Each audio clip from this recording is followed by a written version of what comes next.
you doing? You know, it's been 3 weeks. You've been working hard. You've read 3 articles. You've posted 3 reading briefs up there. And it's all been by yourself. It's all been individual. Now it's time to get into group work. Yes, I told you we'd do that. And now what we want to do is you're going to be going into group work. And believe it or not, I have selected the groups. And yes, they're posted on WebCT. Where is it? Well, it's actually over in the Learning Modules section, and I'll be telling you a little bit about that in a little while.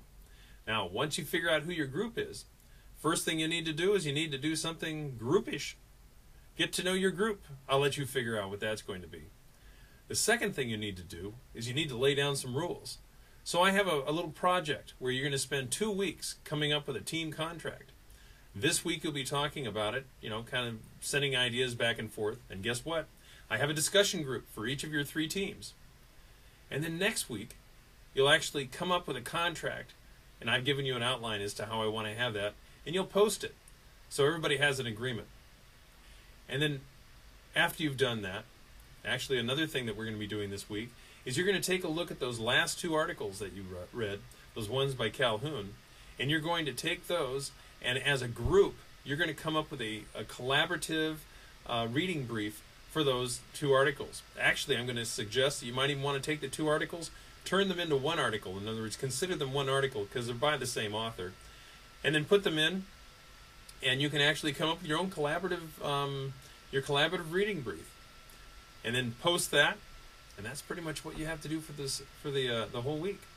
So I'll tell you what, I'm now going to show you some of the new things that we're doing with WebCT. Here it comes, and have a good week.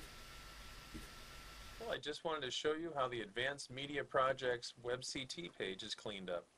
You'll notice that now all we have here is the syllabus, the Action Research Wiki, and the WebCT tutorials in case you want to learn a little bit more about WebCT.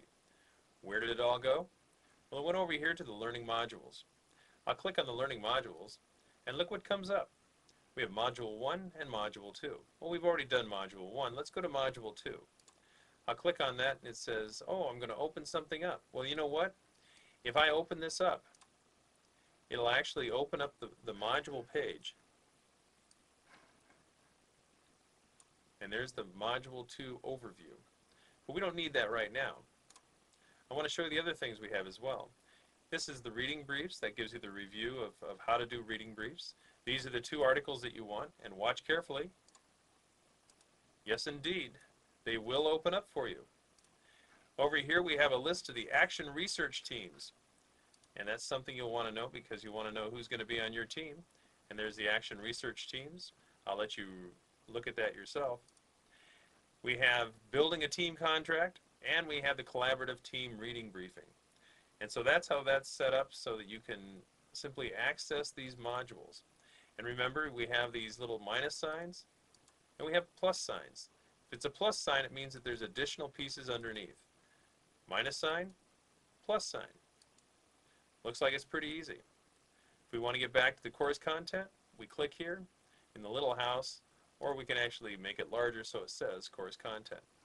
Well, that's all there is. Well, actually, maybe it's not. We may be adding things and making them much sharper as the semester goes on. Thank you very much. Bye.